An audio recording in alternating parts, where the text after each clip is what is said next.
Em nosso estudo de hoje, a lição 37 do livro Rumo Certo, e o título é Taxa de Sombra. Em matéria de tribulações, será justo salientar a taxa de sombra que comumente adicionamos à carga de provas salvadoras e regenerativas que, para o nosso próprio benefício, a vida nos deu a carregar.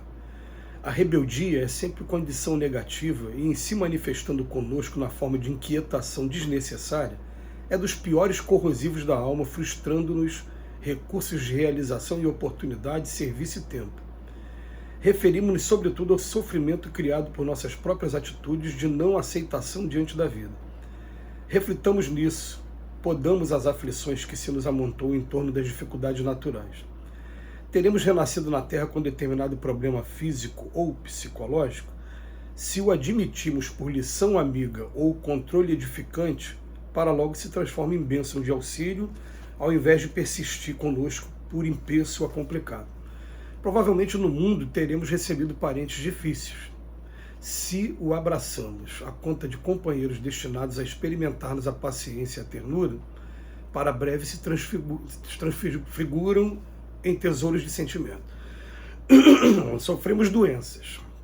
Se as acolhemos por ensinamentos justos da vida, elas se transfiguram em cursos de educação. Estaremos faceando rude fracasso. Se nos dispomos a vará-lo com entendimento e coragem, ei-lo que se nos faz alavanca de apoio para os caminhos de êxito e segurança. Achar-nos-emos nos obstáculos da madureza extrema do plano material. Se aceitamos o desgaste orgânico sem deixar o trabalho que se nos faça possível na seara do bem, a mais avançada senectude ser-nos a período precioso de meditação e ajuste espiritual. Quando a provação nos visite, lição preciosa e natural na escola da vida, aceitemos o que sejamos e sirvamos com tudo aquilo de que possamos dispor a benefício do próximo, com serenidade e compreensão, e estaremos livres da taxa de desespero que em qualquer sofrimento é sofrimento muito maior. A gente reconhece aqui o esforço de Emmanuel de tentar nos chamar para a realidade. Mas nesse ponto especial, a gente reconhece muita dificuldade da nossa parte. E a gente vai explicar por quê. A gente tem uma busca natural pelo bem-estar, todos nós. Todos nós, a gente quer o bem, a gente quer a felicidade. E tem coisas que aparecem no nosso caminho que a gente começa a colocar na balança se aquilo realmente é necessário ou não é necessário.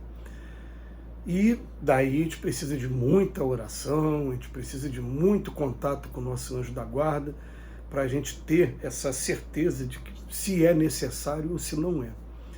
Aquilo que não é necessário a gente passar, para que a gente vai passar? Já diz a doutrina espírita. Bem-aventurado os aflitos, é bem-aventurado aquele que sabe passar pelo sofrimento e tirar proveito do sofrimento, mas não aquele que fica buscando mais sofrimento ou achando que tudo ele tem que passar também. Aliás, os obstáculos vêm para que a gente possa desenvolver a nossa inteligência e desenvolver a nossa moralidade. Veremos de uma passagem do Evangelho segundo o Espiritismo, por exemplo, que diz que a pessoa vai deixar que as provas de outros sigam em curso. Não, não é isso. Quem sabe a providência divina nos colocou no caminho justamente para ou acabar com essa prova ou diminuir essa prova do outro. É a mesma coisa tendo raciocínio com a gente.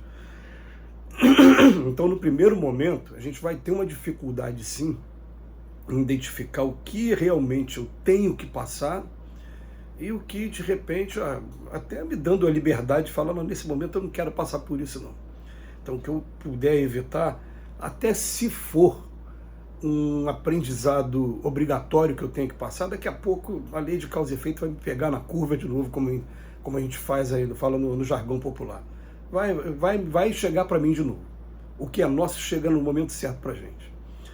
Mas depois o Emmanuel, ele torna a nossa atividade mais fácil quando ele exemplifica o que ele quer dizer.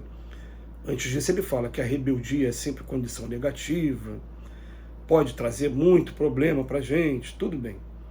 Mas depois ele vem falar, ó, eu ter nascido já na Terra, renascido, com um determinado problema físico ou psicológico. Ah, então tá bom. Esse é um problema que já veio comigo, ele está falando de nascença, né? Então é uma marca que eu trago no meu corpo, é uma doença que eu trago comigo, ou até um problema, uma tendência depressiva, alguma coisa psicológica que eu trago comigo. Então ele fala, eu vou admitir por lição amiga ou controle edificante. Quando se trata de depressão é difícil, mas hoje os nossos psicólogos e psiquiatras já estão conseguindo direcionar a pessoa a conseguir identificar aquilo que eles chamam de gatilho. Qual é o gatilho que te leva a sentir essa dor da depressão? E aí a pessoa já sabe que naquele gatilho ali é onde ela precisa trabalhar, mas tudo bem. Mas aqui está falando de nascença, ótimo. Aí vamos para o segundo exemplo que ele fala. Parentes difíceis, tudo bem. Esse também, embora seja difícil para a gente, né? Mas a gente vai pensar assim, nada é feito por acaso. Se Deus colocou aqui no nosso caminho, é para o nosso aprendizado, é para a gente acabar com o nosso ego também um pouquinho, e procurar entender, compreender o outro lado, para a gente aprender a desenvolver a paciência, tudo bem. Mas a gente há de admitir que não existe família fácil na Terra e todos, sem exceção, a única exceção vai ser o eremita do deserto, aquela pessoa que foge para... Hoje existem os eremitas da cidade também, né? Que se isola de tudo e vive na solidão para poder evitar o contato social. Então essa pessoa, tudo bem, mas quem tem família vai ter problemas sim. E aí a gente começa a analisar.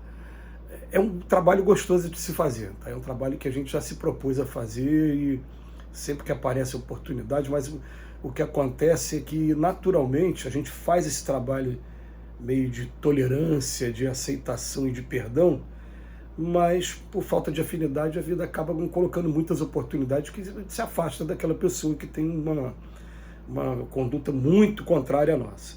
Aí ele continua, o outro exemplo, sofremos doenças.